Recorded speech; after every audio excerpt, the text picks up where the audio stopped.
नमस्कार। बिहार के बात में आप सभी का स्वागत है। मैं हूं पंकज कुमार। इस खास पेशकश में हम आपको बताने जा रहे हैं कि किस तरीके से 50 विधायकों के साथ तेजस्वी यादव पूर्णिया में पप्पू यादव को हराने की मुहिम में जुटे हुए हैं। ऐसे में बड़ा सवाल उठता है कि दूसरे चरण में होने वाले 5 लोकसभा सीटों की तुलना अगर पूर्णिया से की जाए तो पूर्णिया तेजस्वी यादव के लिए इतना खास क्यों हो गया है? तेजस्वी यादव हर हालत में पप्पू यादव को हराना क्यों चाहते हैं? कल हालांकि उन्होंने अपने स्टेटमेंट में कह भी दिया था कि देखिए 2 ही धारा है, या तो इंडिया है नहीं तो एनडीए। बाद में भले ही वो कहें कि उनके कहने का मतलब ये नहीं था, लेकिन कल उनके कहने के मतलब से साफ जाहिर हो रहा था कि आप इंडिया को चुनिए और नहीं तो एनडीए को चुनिए। किसी विशेष व्यक्ति की बात पर आने का कोई मतलब नहीं है। उनके छलावे में मत आइए, उनके पिछले रिकॉर्ड को देखिए। वो कुछ भी कर सकते हैं, किधर भी जा सकते हैं। सवाल बहुत साफ है कि पूर्णिया में हर हालत में तेजस्वी यादव पप्पू यादव की हार देखना चाहते हैं। आखिरकार पप्पू यादव को हर हाल में हराना क्यों चाहते हैं? और साथ ही साथ मैं आपको यह भी बताऊंगा कि पप्पू भी चुप बैठने वाले नहीं है। 26 तारीख तक उनका पूरा फोकस अपने लोकसभा क्षेत्र पर है, लेकिन 26 जैसे ही बीतेगा पप्पू पलटकर बदला लेने जा रहे हैं। और हम आपको वो भी बताएंगे कि दरअसल पप्पू की रणनीति में है क्या। पप्पू किस तरीके से लालू प्रसाद और तेजस्वी यादव के खिलाफ बाकी के फेज में वो बदला लेने जा रहे हैं। ऐसे में बड़ा सवाल उठता है कि लालू परिवार हर हाल में कोसी और सीमांचल में पप्पू यादव को धरती पकड़ाना क्यों चाहता है? लालू परिवार पप्पू यादव को जीतते हुए देखना क्यों नहीं चाहता है? लालू परिवार पप्पू यादव के साथ बिहार की सियासी जमीन शेयर करना क्यों नहीं चाहता है? और ये पप्पू हैं कि लालू के विरोध के बावजूद दिन प्रतिदिन निखरते ही जा रहे हैं। ऐसे में बड़ा सवाल उठता है कि दरअसल पप्पू यादव का पूर्णिया में होगा क्या और तेजस्वी यादव क्या उनका कुछ बिगाड़ पाएंगे? आइए पहले हम सुनते हैं पप्पू यादव का रिएक्शन, पप्पू यादव क्या कह रहे हैं। उसके बाद शुरू करेंगे चर्चा, क्योंकि चर्चा में जुड़ेंगे कुछ मेहमान जिनसे हम आपका परिचय कराएंगे। लेकिन आइए पहले सुनते हैं पप्पू यादव कह क्या रहे हैं। पंजाब में अरविंद केजरीवाल बी टीम है कि कांग्रेस बी टीम है? और जब आप यहाँ फ्रेंडली फाइट्स लड़े थे तो कौन बी टीम थे? और जब हम 10 साल आरजेडी के एमपी रहे तब बी टीम नजर नहीं आए। और जब आप मर्ज करने बोल रहे थे पिता और बेटे और मधेपुरा सुपौल ले लेने की बात कही तब हम बी टीम नजर नहीं आए। तो 10 दिन पहले बी टीम नहीं थे, उनकी पार्टी ज्वाइन नहीं किए और पूर्णिया से लड़ने का संकल्प ले लिया है। और पूर्णिया इतिहास लिखेगा, यह एमपी का चुनाव नहीं होगा, इतिहास लिखेगा। पूर्णिया की जनता एक नई राजनीति का इतिहास गढ़ेगी। महाभारत 5 सिर्फ पप्पू यादव से 2 दिन बचा। पूर्णिया की जनता को क्या नहीं लगता है कि मीना साहब जीतते हैं तो इंडिया गठबंधन मजबूत होगा? बिल्कुल मजबूत होगा। मीना साहब जीतेगा। तो आपने सुना, पप्पू यादव के चेहरे पे थकान साफ नजर आ रहा था, लेकिन पप्पू यादव एक बार फिर कह रहे थे कि दरअसल बी टीम कौन है, कहां पर कौन किसका बी टीम है और उनके ऊपर लगाया जाने वाला आरोप कितना निराधार है। सवाल यह उठता है कि दरअसल पप्पू यादव बार बार यही कह रहे हैं कि इंडिया की लड़ाई किसके साथ है? एनडीए के साथ है। फिर पप्पू के साथ लड़ाई क्यों कर रहे हैं? इन तमाम सवालों का जवाब हम ढूंढने जा रहे हैं, क्योंकि हमारे साथ जुड़ेगा एक पैनल जिनसे मैं आपका परिचय करा दूं। आप स्क्रीन पर देख रहे हैं कि तेजस्वी यादव बीमा भारती को जिताना चाहते हैं, पप्पू यादव भी दिखाई पड़ रहे हैं जनता के बीच में। दोनों प्रत्याशी घूम रहे हैं और जिस तरीके से पप्पू यादव का जोरदार विरोध हो रहा है उसको लेकर के कहा जा रहा है कि तेजस्वी जितना विरोध कर रहे हैं पप्पू यादव उतने ही ज्यादा मजबूत होते जा रहे हैं। क्या है वहां की कहानी, जमीनी हकीकत क्या है, पूर्णिया में क्या चल रहा है, बिहार का हॉट सीट क्यों बन चुका है पूर्णिया? आइए इस बारे में जानते हैं क्योंकि हमारे साथ जुड़ चुका है एक पैनल, वहां के संवाददाता भी जुड़ चुके हैं जो कि लगातार वहां नजर बनाए हुए हैं। साथ ही साथ हमारे साथ जुड़ चुके हैं वरिष्ठ पत्रकार इंद्रभूषण कुमार, हमारे साथ जुड़ चुके हैं मोहित पांडे जो कि पंडित, जो कि वहां से लगातार रिपोर्टिंग कर रहे हैं। मोहित, क्या हालात है वहां पर, क्या दिखाई पड़ रहा है? पप्पू के विरोध में तेजस्वी यादव लगातार वहां कैंप कर गए, आखिरकार क्या माजरा है वहां पर? वहां की फिजा क्या कह रही है, वहां का माहौल क्या कह रहा है, और लड़ाई क्या त्रिकोणीय है या पप्पू यादव वर्सेस क्या है? बीमा भारती कहीं नहीं है, पप्पू यादव वर्सेस संतोष कुशवाहा है। वहां के हालात क्या हैं, जरा इसको विस्तार से बताइए। लगातार यहाँ देखिए समीकरण बदल रहे हैं और बिगड़ रहे हैं। अभी हाल फिलहाल में जो तेजस्वी यादव जी का बयान आया है कि आप मुझे वोट नहीं दे रहे हैं तो आप एनडीए को वोट दे दीजिए, ये कोटा विधानसभा में उन्होंने ये बात कही थी। उसके बाद से जो मुस्लिम मतदाता है और यादव मतदाता है उनके बीच जो मैसेज जो पहुंचा है लगातार तेजस्वी यादव का, और जिस तरह से उन्होंने मंच से ये कहा कि आप एनडीए को वोट दे दीजिए, तो वहां पब्लिक तुरंत आक्रोशित हो गई और वहां पर पप्पू यादव के जिंदाबाद का नारा वहां लगने लगा। ये कोरा की बात है। और ये मैसेज धीरे धीरे धीरे धीरे पूरे पूर्णिया फैल रहा है कि ये तो बोल रहे हैं कि अब आप भाजपा को वोट दे दीजिए। जो मुस्लिम, जो यादव, जो हमेशा भाजपा के विरोधी हैं, वो लगातार जो है इस बात से नाखुश हैं कि किस तरह उन्होंने कह दिया कि आप भाजपा को वोट दे दीजिए। और लगातार जो है तेजस्वी यादव पूर्णिया में कैंप किए हुए हैं और उनके जो विधायक है, करीब 48 विधायक पूर्णिया में हैं, जो विभिन्न जगह पर जाकर यादव और मुस्लिम मतदाताओं को ये बताने में तुले हुए हैं कि भाई पप्पू यादव के पास वोट नहीं है, वोट हमारे पास है। 3 लाख वोट जो है बीमा भारती लेके आई है, और 3 लाख वोट के बदौलत जो है आप लोग अगर मुझे सहयोग करते हैं तो हम लोग यहाँ जीत का आंकड़ा जो है पार कर सकते हैं। और आज जो है शक्ति सिंह यादव जो प्रदेश प्रवक्ता हैं आरजेडी के, उन्होंने भी इस बात को दोहराया है कि तेजस्वी यादव के बयान को उन्होंने कहा कि उसके बयान को आप दूसरी तरह से ले लिए। उनका कहना है कि 2 ही धारा है, या तो एक इंडिया गठबंधन है और एक एनडीए गठबंधन है, इसीलिए किसी एक को चुनिए। आप मुझे वोट नहीं देते हैं तो आप उनको वोट दे रहे हैं, देना नहीं दे रहे हैं। यानी वो उन्होंने भी कहा कि पप्पू यादव जो है बी टीम है भाजपा की, और लगातार जो है पप्पू यादव रात के अंधेरे में, उन्होंने ऐसा कहा कि रात के अंधेरे में जाकर उनसे मिलते हैं। ये बात जो है पूर्णिया को समझना होगा और लोगों को ये समझना होगा कि भाई दोनों एक है, इसीलिए आप मुझे वोट दीजिए। आज देखिए अभी थोड़ी देर में जो है 4:30 बजे तेजस्वी यादव की एक यात्रा है जो गुलाबबाग से निकलेगी और पूर्णिया के विभिन्न चौक चौराहा पर घूमेगी। ये जो जहां से ये यात्रा शुरू कर रहे हैं, ये जो है गुलाबबाग का एरिया है, जो गुलाबबाग मार्केटिंग यार्ड है, जो बहुत बड़ी व्यवसायिक मंडी है, वो वहां से एक अपनी यात्रा की शुरुआत कर रहे हैं और व्यवसायियों के बीच एक मैसेज देने का काम कर रहे हैं कि भाई आरजेडी भी आपके साथ है।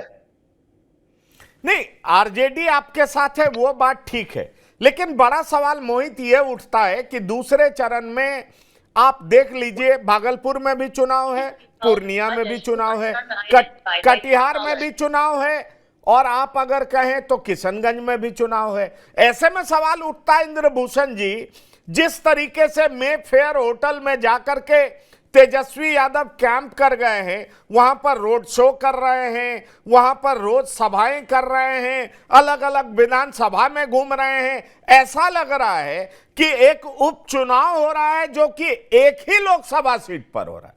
आखिरकार तेजस्वी यादव ने इसको प्रेस्टीज इशू क्यों बना लिया है? वो क्यों चाहते हैं कि पप्पू यादव हर हाल में आ रहे हैं, भले ही और जगह पे आरजेडी जीते नहीं जीते उसके लिए उतने एग्रेसिव कैंपेन करते नहीं दिख रहे हैं दूसरे चरण में, जिस तरीके से उन्होंने पूर्णिया को पकड़ लिया।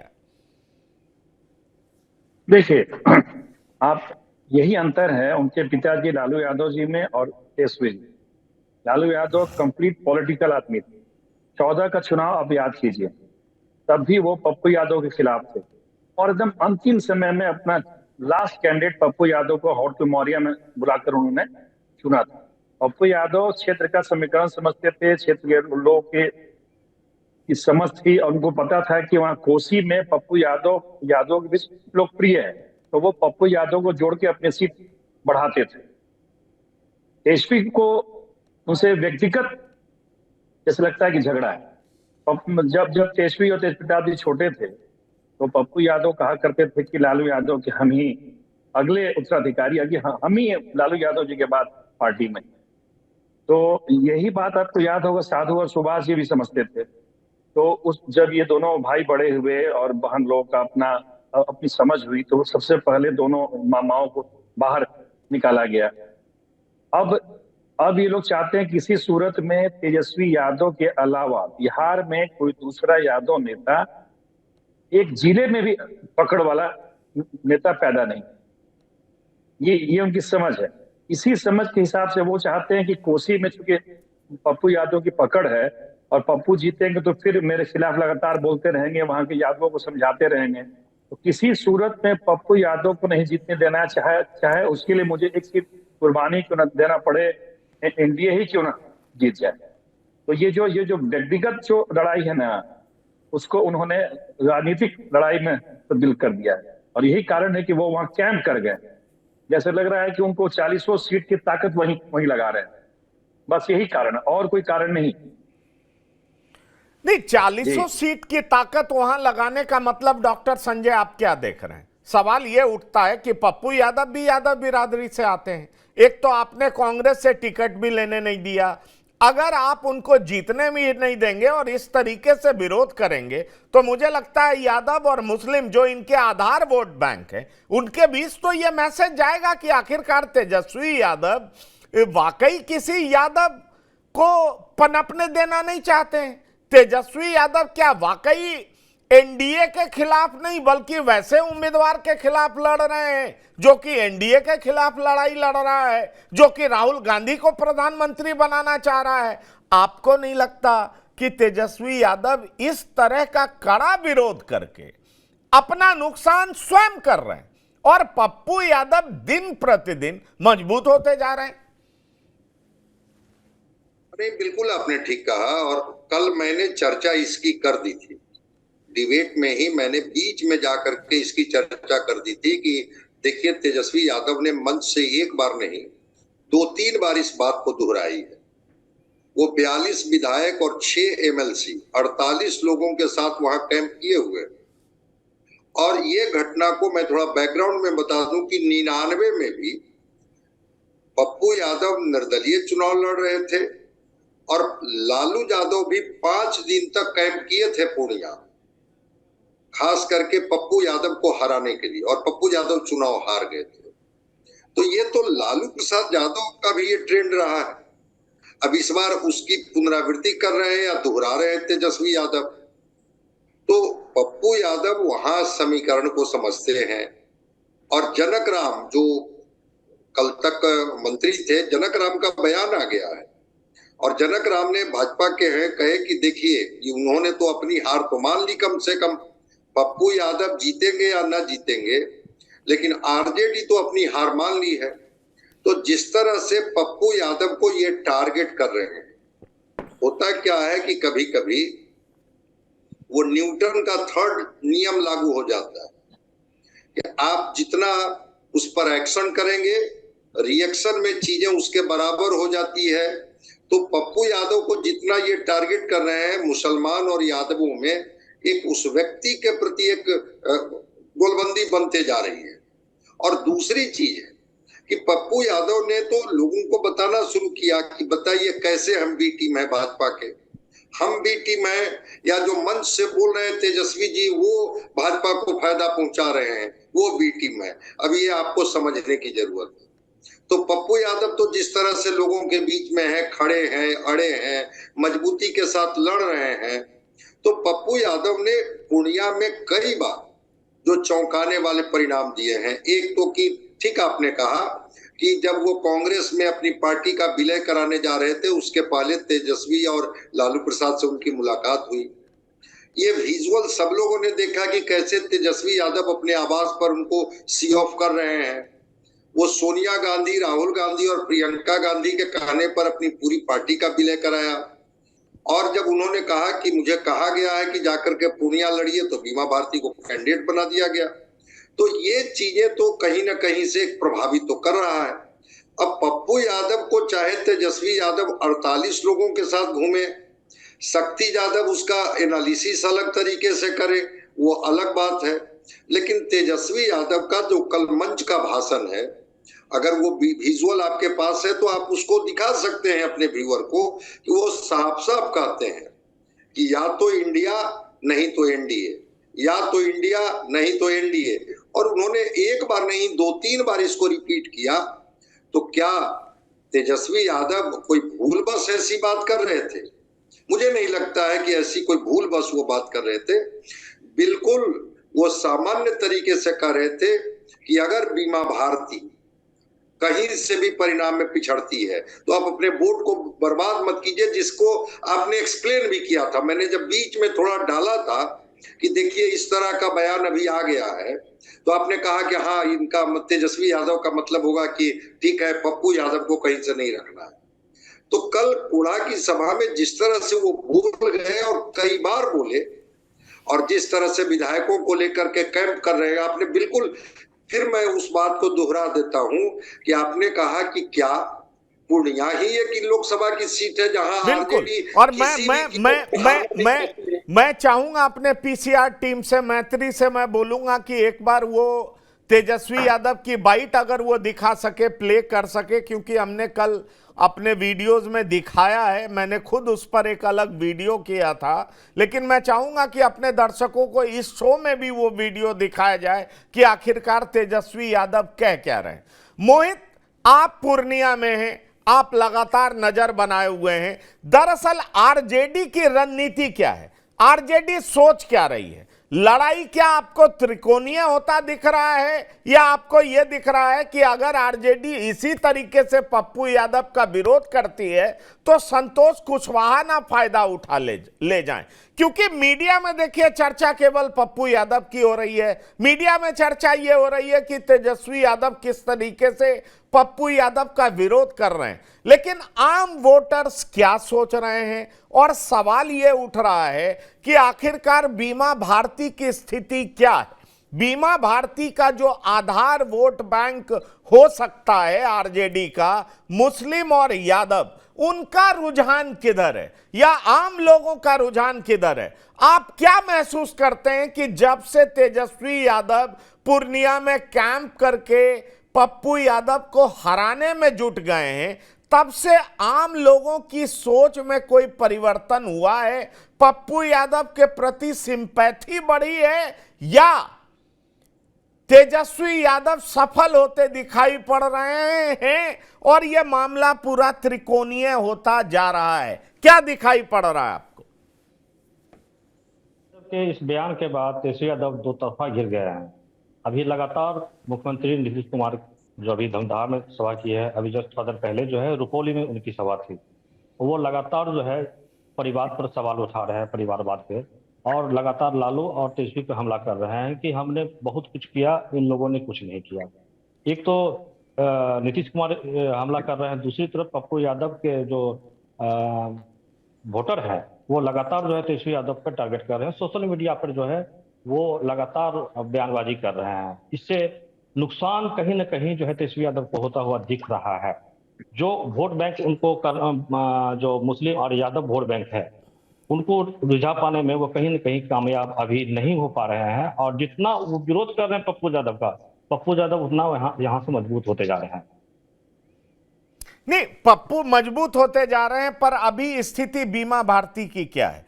क्या कहीं ये ट्रायंगुलर फाइट में आप ये देख पा रहे हैं कि फायदा संतोष कुशवाहा को हो सकता है, या आप ये देख पा रहे हैं कि पप्पू और आगे निकलते चले जा रहे हैं, अब उनके सामने कोई फाइट में नजर नहीं आ रहा है? देखिए, कल के बाद ये पता चल पाएगा। मुस्लिम वोटर यहाँ बहुत कंफ्यूज हैं कि आखिर वो जाए तो किधर जाए। ये जब तेजस्वी यादव का बयान आया है उसके बाद से वो निर्णायक मोड में अभी नहीं आए हैं कि किधर उनको जाना है। वो लगातार, मुस्लिम वोट 7 लाख है, वो जिधर जाएंगे जीत उनकी होगी, ये सभी लोग जान रहे हैं। इस वोट को अपने तरफ अभी न पप्पू यादव कुछ हद तक तो लाने का प्रयास किए थे, मगर तेजस्वी यादव जी उस वोट को अपनी तरफ लाने में अभी सफल नहीं हो पा रहे हैं।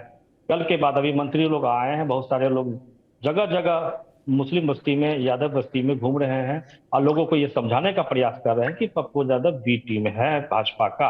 अगर ये समझाने के प्रयास में सफल हो जाते हैं तो मुस्लिम वोटर अगर टर्न लेंगे तभी बीमा भारती की जीत सुनिश्चित है, अन्यथा अभी पप्पू यादव का पलड़ा अब आज तक भारी है। चलिए, मैं वो बाइट दिखाना चाहता हूं जिसका जिक्र डॉक्टर संजय कर रहे थे। इंद्रभूषण जी, मैं आपके पास आ रहा हूं। डॉक्टर संजय जो कह रहे थे, दरअसल कल का जो तेजस्वी यादव का वो बयान है, उसके बाद से ये चर्चा पूरे देश में फैल गया है कि तेजस्वी यादव किस कदर पप्पू यादव का विरोध कर रहे हैं कि या तो इंडिया को जिताइए और नहीं तो एनडीए को जिताइए, किसी अलग व्यक्ति को मत जिताइए, उससे आपका कोई फायदा नहीं होगा। आइए पहले वो बाइट सुन लेते हैं कि आखिरकार तेजस्वी यादव कल सभा में कह क्या रहे थे। दुआ कीजिए, आप लोगों का आशीर्वाद बना रहे, एकजुट रहना है, किसी के धोखे में नहीं आना। ये कोई एक व्यक्ति का चुनाव नहीं है, ये दो धारा, या तो एनडीए या तो इंडिया, या तो एनडीए या तो इंडिया की लड़ाई है। या तो आप इंडिया को चुनो, और इंडिया को अगर नहीं चुनते हो बीमा भारती को, तो आप एनडीए को चुन रहे हो। साफ बात, साफ बात है। दुआ कीजिए, आप लोगों का आशीर्वाद बना रहे, एकजुट रहना है, किसी के धोखे में नहीं आना। ये कोई एक व्यक्ति का चुनाव नहीं है, ये दो धारा, या तो एनडीए या तो इंडिया, या तो एनडीए या तो इंडिया की लड़ाई है। या तो आप इंडिया को चुनो, और इंडिया को अगर नहीं चुनते हो बीमा भारती को, तो आप एनडीए को चुन रहे हो। साफ बात, साफ बात है। तो ये सुना आपने। दरअसल इंद्रभूषण जी, सवाल ये उठता है कि पप्पू यादव को लेकर के विरोध का मतलब क्या समझा जाए, एक बात। दूसरी बात यह है कि कांग्रेस के कहने के बाद पप्पू यादव ने अपनी पार्टी का विलय कांग्रेस के साथ कराया। यह दूसरी दफा बिहार में ऐसा हो रहा है कि कांग्रेस के शीर्ष नेतृत्व किसी नेता के साथ वादा करते हैं, पर लालू यादव उसको जमीन पर उतरने नहीं देते हैं। 2019 में कीर्ति झा आजाद के साथ भी यही हुआ था जो पप्पू यादव के साथ हुआ। सिर्फ अंतर इतना है कि कीर्ति आजाद हिम्मत नहीं कर पाए थे, जबकि पप्पू यादव हिम्मत करके लालू प्रसाद यादव को करारा जवाब दे रहे हैं, तेजस्वी यादव को करारा जवाब दे रहे हैं। और मेरे पास जानकारी यह है कि 26 तारीख के चुनाव के बाद जब दूसरे चरण का मतदान हो जाएगा, उसके बाद पप्पू यादव लालू प्रसाद यादव से राजनीतिक प्रतिशोध भी लेंगे। और जान लीजिए, वो सिवान पहुंच रहे हैं और हिना साहब के पक्ष में कैंपेन करेंगे और पूरे बिहार को मैसेज देंगे कि दरअसल जिस व्यक्ति का आधार वोट बैंक मुस्लिम और यादव है, उसको कोई ठोस मुसलमान उम्मीदवार, कोई ठोस यादव उम्मीदवार पसंद नहीं है, इसको बस सिर्फ अपना परिवार पसंद है। इस तरह का वो मैसेजिंग का काम सिवान से करेंगे। आप क्या कहना चाहते हैं? आपने बता दिया। अभी मैं यही कहने वाला था कि सीवान में भी सेम स्थिति, वहां भी उनको यही सब बातें कहनी पड़ेगी। देखिए बिहार में क्या ना, बिहार में कांग्रेस की लुटिया क्यों डूब रही? कांग्रेस के उम्मीदवार, कांग्रेस के सिस्टम के जैसे प्रभारी अध्यक्ष सब तय करते हैं लालू यादव। कांग्रेस लालू की बी टीम नहीं है, कांग्रेस लालू की ही टीम है। वही तय करते हैं कि कौन अध्यक्ष बनेगा, कौन प्रभारी बनेगा। यही कारण है कि जो उनकी मजबूत सीटें थी उन्होंने उसकी छीन ली। औरंगाबाद छीन ली, जितनी मजबूत सीटें थी, मधुबनी शकील अहमद से लाते रह गए, वो छीन लिया गया। कटिहार को अंतिम दम तक फंसाया गया। इसके पीछे कारण यही है। लालू यादव कभी नहीं चाहते हैं कि कांग्रेस मजबूत हो, और कांग्रेस मजबूत होगी तो फिर उनकी राजनीति खत्म हो जाएगी। पूरा जो MY समीकरण का M समीकरण है उधर शिफ्ट हो जाएगा, फिर वो खत्म हो जाएंगे। कई कारण है इसके, दूरगामी जो कारण है इसमें वो चाहते, और कांग्रेस ये बात समझती ही नहीं है। कांग्रेस हमको लालू यादव फिनिश कर रहे हैं, कांग्रेस उस पर आश्रित है। जैसे यूपी में उन पर आश्रित है, बिहार में उन पर आश्रित है, और 120 सीट है बिहार यूपी। जब तक 120 सीट पर कांग्रेस काम नहीं करेगी, मुझे नहीं लगता है कि राहुल गांधी कोई मजबूत प्रधानमंत्री कभी बन पाएंगे। पहला का। दूसरा क्या है कि पप्पू यादव इतने मजबूत हैं कोसी में, आज से नहीं, ये 1990 से आपको हम बता रहे हैं। लालू यादव को जब नेता प्रतिपक्ष बनना था तो पप्पू यादव के एक मामा थे अनूप लाल यादव, उनके एक वोट से उन्होंने लालू यादव को विपक्ष का नेता बनवाया। 90 में की जब बात आई, जब उनके सीएम बनने की बात आई तो 10-11 एमएलए कुर्सी के उन्होंने मैनेज किया। तो पप्पू को लगता है कि राजद को बनाने में, या उस समय जनता दल था, जनता दल को बनाने मेरा भी योगदान है, तो कोसी में कम से कम हमको फ्री छोड़ा जाए। आज की राजनीति में क्या है कि तेजस्वी, यही कारण है कि कन्हैया को भी बिहार में नहीं लड़ने दिए। किसी यूथ लीडर को वो चाहते नहीं आगे बढ़े, जो है बस हम रहे, या तो हम रहे या फिर बीजेपी रहे। बीजेपी भी यही चाहती है अपने फायदे के लिए हम रहे और तेजस्वी रहे। तेजस्वी के परिवार पर कई तरह के आरोप है तो हमको सुविधा हो जाएगी। इस कारण से वो किसी सूरत में चाहेंगे कि पप्पू हार जाए, और यही कारण है कि वो। और देखिए, अभी आप बता रहे थे कि पप्पू यादव सिवान जाएंगे, राजबल्लभ यादव का पूरा परिवार वहां पहुंच चुका है पप्पू के लिए। वो जो एमएलसी थे उनके, राजबल्लभ यादव के परिवार वो पहुंचा हुआ है, जो अभी चुनाव लड़े थे वो भी वहां पहुंचे हुए हैं। राजबल्लभ परिवार पूरा पहुंचा हुआ है। ऐसा नहीं है कि पप्पू यादव का समर्थन नहीं है, कोसी के यादव का समर्थन है। और जो जिनको लालू तेजस्वी जी डैमेज कर रहे हैं वो सब उनको सपोर्ट कर रहे हैं, और ये सब मिल के आएंगे फिर सीवान में अभी जो स्थिति है, अब लड़ाई वहां भी पप्पू यादव की तरह, वहां सभी को एनडीए को और इंडिया को लड़ना है इना से। तो ये सीन बन रहा है। इसके पीछे कारण यही है कि वो नहीं चाहते हैं कि बिहार में एमओआई समीकरण का कोई भी मजबूत नेता आगे बढ़े, दोनों के नेता हम रहे। सिर्फ और सिर्फ एक यही कारण, और कोई कारण नहीं। ये बात तो आपने बिल्कुल ठीक कहा। और मैं आपको यह बता दूं कि राजीव रंजन सिंह उर्फ ललन सिंह का नॉमिनेशन था और वहां भी राजबल्लभ यादव पहुंच गए थे, और राजबल्लभ यादव ये कहते सुने गए कि हम लोग को टिकट आरजेडी सुप्रीमो इसलिए नहीं देते हैं क्योंकि चाहते हैं कि हम लोगों ने पिता की भी चाकरी की, अब बेटे की भी चाकरी करें। ये मैं आपको बता दे रहा हूं, वहां हमारे सूत्रों ने बताया डॉक्टर संजय। सवाल ये है, उन लोगों का कहना था कि मेरा भाई, मेरी पत्नी, मेरा भतीजा 20 साल से नवादा में राजनीति कर रहा है, लेकिन उसको टिकट परिवारवाद की वजह से नहीं मिलनी चाहिए। लेकिन इनकी 2 बेटियां चुनाव लड़ेंगी, उनको टिकट मिलना चाहिए। इनके 2 बेटे मंत्री बनेंगे, उनको टिकट मिलना चाहिए। उनके लिए परिवार सब कुछ है, हमारे लिए परिवार कुछ नहीं है, हमारे लिए परिवारवाद आ जाता है। इसलिए वो आकर के राजीव रंजन सिंह उर्फ ललन सिंह से कह रहे थे कि हम इस बार आपकी जोरदार मदद करेंगे और हमारी पूरी टीम मुंगेर में आपके लिए काम करेगी।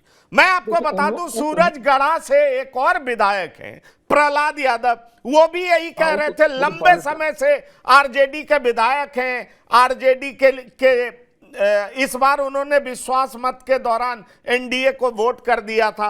वो भी कह रहे थे कि इस बार हम जोरदार तरीके से यादवों का वोट एनडीए को दिलाएंगे। सवाल ये उठता है कि यादवों में ऐसे कई छतरफ हैं जो कि अब लालू प्रसाद का विरोध करने लगे। उनके दिमाग में यह बैठ गया है कि लालू प्रसाद किसी दूसरे यादव नेता को बढ़ते हुए देखना नहीं चाहते हैं, चाहे झंझारपुर में गुलाब यादव हो, चाहे मधुबनी में देवेंद्र यादव हो, चाहे लखीसराय में प्रहलाद यादव हो, चाहे नवादा में राजबल्लभ यादव हो, चाहे पूर्णिया में पप्पू यादव हो। क्या कहते हैं डॉक्टर संजय?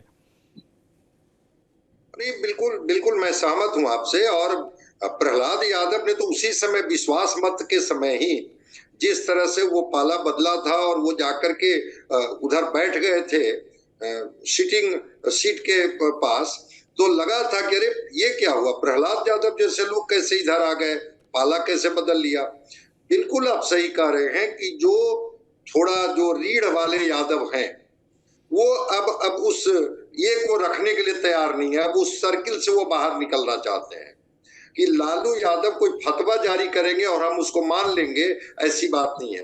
मैं तो बता रहा हूं कि पप्पू यादव की राजनीति में एंट्री 1990 में हुई और 1991 में पप्पू यादव निर्दलीय चुनाव लड़े पूर्णिया से और वो 10वीं लोकसभा के सदस्य बन गए। वो 91 में उस समय लालू की वो तूती नहीं बोलती थी, लेकिन जब लालू अपने चरम पर थे 99 में, और उस समय आरजेडी का भी कैंडिडेट पूर्णिया से था, पप्पू यादव को हराने के लिए लालू यादव ने एड़ी चोटी का पसीना एक कर दिया, 5 दिन कैंप किया और पप्पू यादव चुनाव पूर्णिया से जीत जाते हैं। तो पप्पू यादव का एक अपना समीकरण है, अपना कॉन्फिडेंस है, जिस समीकरण को किसी भी कीमत पर तेजस्वी और लालू प्रसाद तोड़ना चाहते हैं।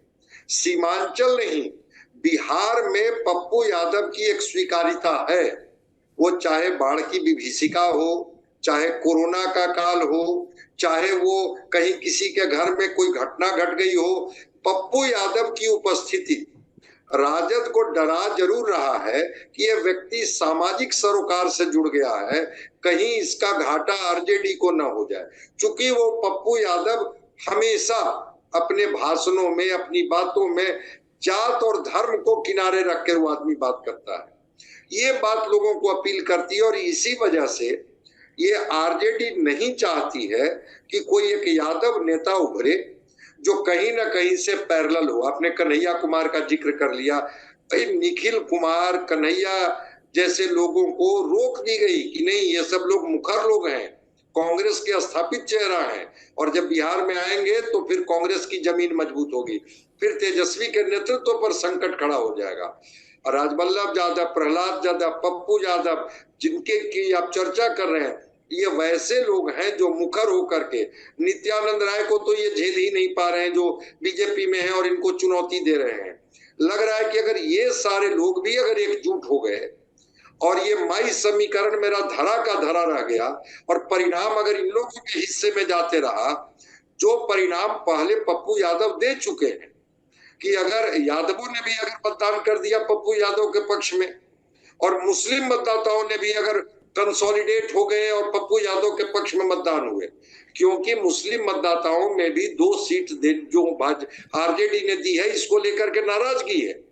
तो सीमांचल की तस्वीर बदल सकती है। कटिहार में तारिक अनवर है, किशनगंज में मोहम्मद जो जावेद है वो सिटिंग है कांग्रेस के। तो ले दे करके अगर जीत की उम्मीद आरजेडी लगाए हुए है तो वो पूर्णिया में लगाए हुए है कि अगर सीमांचल में 1 सीट अगर हम जीतेंगे, जो श्योर सीट है, झंझारपुर में आपने कहा कि देवेंद्र यादव बागी हो गए हैं, और देवेंद्र यादव बागी ही नहीं हुए हैं बल्कि इनका पूरा चिट्ठा खोल करके रख दिया है आरजेडी का कि कैसे वो परिवार लिमिटेड पार्टी चीजों को कैसे वो संचालित करते हैं और रीढ़ विहीन नेताओं को जगह दे करके अपनी प्रासंगिकता बनाए रखते हैं। इस बात की चर्चा पब्लिक डोमेन में देवेंद्र यादव ने बड़ी खुल करके कही। तो इस बात को लेकर अब मोतिहारी में राजेश कुशवाहा को वीआईपी से ये टिकट दिलवाते हैं, फिर वो जो झंझारपुर है वो किसको टिकट दिलवाते हैं, जो महासेठ हैं। तो इस तरह से इस बात की खदबदाहट, इस बात की बौखलाहट आरजेडी के जो वैसे यादव नेता हैं, जिनकी जमीन है, जिनके पास थोड़ा रीढ़ है, जो थोड़ा क्षमतावान है, वो अब लालू प्रसाद के उस छतरी से वो बाहर निकलने के लिए बेताब है। और बिल्कुल आपने कहा सही कि ये सिवान जाएंगे और ये कहेंगे कि अच्छा माई समीकरण है तो फिर हिना साहब क्यों नहीं हिना साहब को आरजेडी पसंद करती है, उनके बेटे को क्यों नहीं पसंद करती है। सीमांचल में ये लोग घूमेंगे। इस बात का डर है कि किसी भी तरह से पप्पू यादव को उन्हीं की जमीन पर पूर्णिया में ही घेरो और उनको इतना कमजोर कर दो, एहसास करा दो कि नहीं, ये तो लालू प्रसाद हैं, तेजस्वी हैं, जो चाहते हैं तो यादव समाज और मुस्लिम समाज वहीं से चीजों को तय करता है, न कि किसी व्यक्तिगत व्यक्ति का कहीं कोई प्रभाव है। बिल्कुल, पर मैं मोहित आपके पास आना चाहूंगा, ये समझना चाहूंगा कि यादवों का रुझान किधर है। यादव पर लालू प्रसाद और तेजस्वी यादव की पकड़ मजबूत दिखाई पड़ रही है, क्योंकि यादव भी वहां तकरीबन 2.5 लाख संख्या बताई जाती है। उन पर जोर किसका दिखाई पड़ रहा है पूर्णिया में? और जहां तक आपने मुसलमान की बात कही, तो मुसलमान कंफ्यूज्ड क्यों हैं? क्या मुसलमान ये तय नहीं कर पा रहे हैं कि पप्पू को वोट करना है या बीमा भारती को वोट करना है?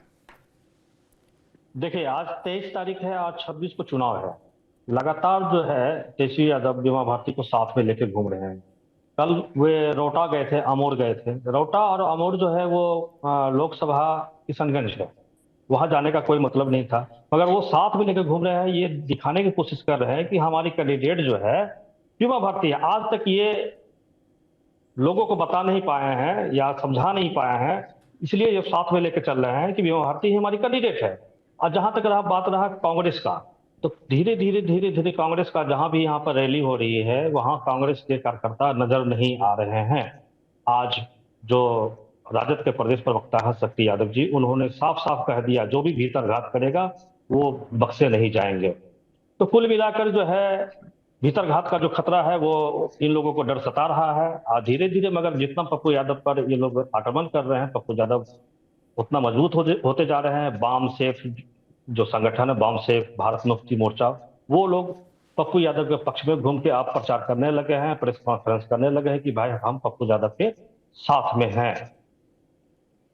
नहीं, पर बीजेपी आरएसएस का क्या रुख है? कहा जाता है कि संतोष कुशवाहा को लेकर के बीजेपी की लोकल इकाई भी नाराज है, वो भी पप्पू यादव के समर्थन में आ गई है। आरजेडी की लोकल इकाई भी पप्पू यादव का समर्थन कर रही है। खुद पप्पू यादव ने कई जगह अपने इंटरव्यू में कहा है कि बीजेपी और आरएसएस के लोग भी उनका समर्थन कर रहे हैं। इसकी क्या सच्चाई है? बिल्कुल बिल्कुल। पप्पू यादव जब भाजपा और जदयू का गठबंधन था, और जब गठबंधन टूटने के बाद यहाँ के कार्यकर्ता बिल्कुल नाराज थे। और जो यहाँ का सीट जो है, ये नहीं बोलना चाहिए कि यहाँ पर एनके सिंह के जो भाई हैं पप्पू सिंह, वो भाजपा के सांसद थे पूर्व में, और इनके द्वारा ही संतोष कुशवाहा को लाया गया था और ये विधायक बने थे। मगर अचानक विद्रोह करके जो है ये पप्पू सिंह को ही हरा दिए।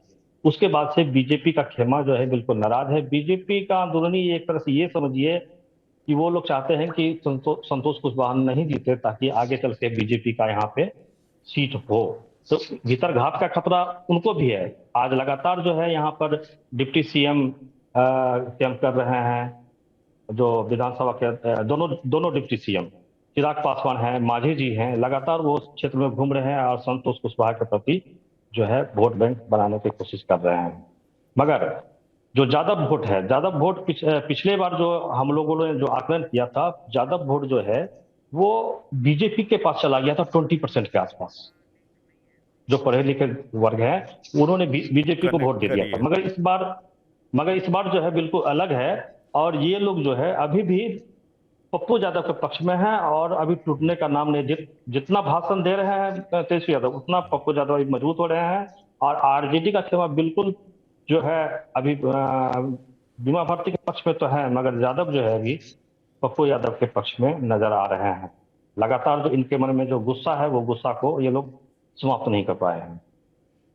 अच्छा, तो डॉक्टर संजय, क्या ये मान लिया जाए कि दरअसल लड़ाई इस बात को लेकर के है कि यादवों में जो भी शक्तिशाली नेता हो या कांग्रेस में जो शक्तिशाली नेता हो, उसको पनपने देना नहीं है? मैं इस संदर्भ में भी ये बात कह रहा हूं क्योंकि महाराजगंज से देखिए कांग्रेस ने किसको टिकट दे दिया। महाराजगंज से कांग्रेस ने अखिलेश सिंह के बेटे को टिकट दे दिया। अखिलेश सिंह भी वही राग अलापते हैं जो लालू यादव चाहते हैं।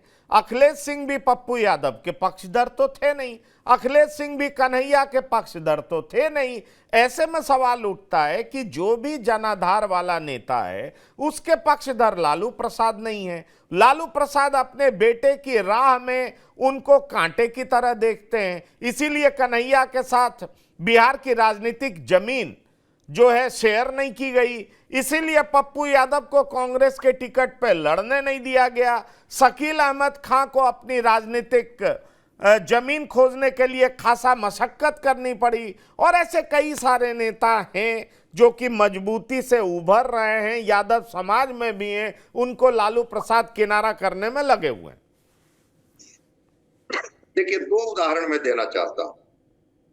अशफाक करीम जो कल तक आरजेडी में थे, बड़े फाइनेंसर थे, राज्यसभा के सदस्य थे, लालू प्रसाद यादव के बारे में जब उन्होंने आरजेडी छोड़ी तो खुद करके कहा कि भाई हमको कहा जा रहा है कि जाकर के आप कटिहार से निर्दलीय चुनाव लड़िए, और उन्होंने लालू प्रसाद का नाम लिया। अब सोचिए कि अगर तारिक अनवर भी अगर वहां है और मजबूत नेता हैं कांग्रेस के, तो क्या लालू प्रसाद नहीं चाहते हैं कि तारिक अनवर चुनाव जीते? क्यों अशफाक करीम को ये कह रहे थे कि आप जाकर के निर्दलीय वहां चुनाव लड़ जाइए, तो वहां निर्दलीय चुनाव लड़वा रहे थे। देवेंद्र यादव ने इनकी सारी बातें कह दी कि कैसे ये चाहते हैं कि कोई भी मजबूत जो यादव समाज का नेता है, पढ़ा लिखा हुआ यादव समाज का नेता है, उसको ये मौका न दे, उसको ये किनारे कर करके रखें। तो स्वाभाविक है जो भी जमीन, चाहे वो जमीन कांग्रेस की नेता के रहे हो, चाहे वो आरजेडी के कद्दावर नेता रहे हो, जो इनकी जाति के, इनके समाज के रहे हो, उनको वो किसी भी कीमत पर ये मजबूत होना या उभरने देना नहीं चाहते। और वो तो दिख गया।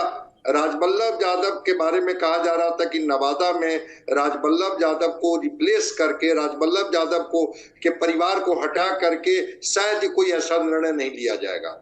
वहां किसी कुशवाहा को लड़ा, श्रवण कुशवाहा को लड़ा दिया जाता है। देवेंद्र यादव कितनी बार झंझारपुर से सांसद रहे हैं, सबको पता है।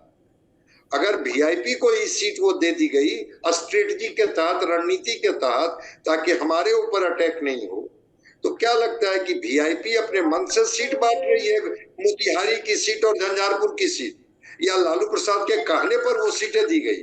तो वहां पर भी अब उसी तरह से चीजों को अगर आप देखेंगे तो वहां पर भी आपको मिलेगा। तो इस तरह से तो है ही कि जनाधार वाले लोगों को ये नहीं चाहते हैं। हेलो, लेकिन एक बात डॉक्टर संजय ये है, डॉक्टर संजय, जो बड़ा सवाल ये आता है सामने, वो ये है कि अगर इस तरीके से पप्पू यादव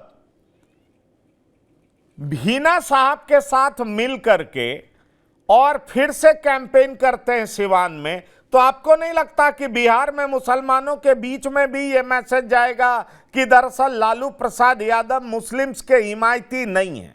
क्योंकि हिना साहब भी साबुद्दीन की पत्नी है, मुस्लिम्स की बड़ा चेहरा है। दूसरी बड़ी बात यह है कि आरजेडी ने सिर्फ 2 सीटें मुस्लिम उम्मीदवार को दी है। इसको लेकर के भी अशफाक करीम ने कई तरह के सवाल उठाए। अब ऐसे में सवाल उठता है कि अशफाक करीम पार्टी को छोड़ चुके हैं, ऐसे में सवाल उठता है कि हिना साहब, पप्पू यादव और अशफाक करीम का आरजेडी छोड़ना, क्या आपको नहीं लगता है कि आने वाला समय, आने वाला चरण जो चुनाव का है, वो आरजेडी और कांग्रेस के लिए मुश्किल साबित होने वाला है?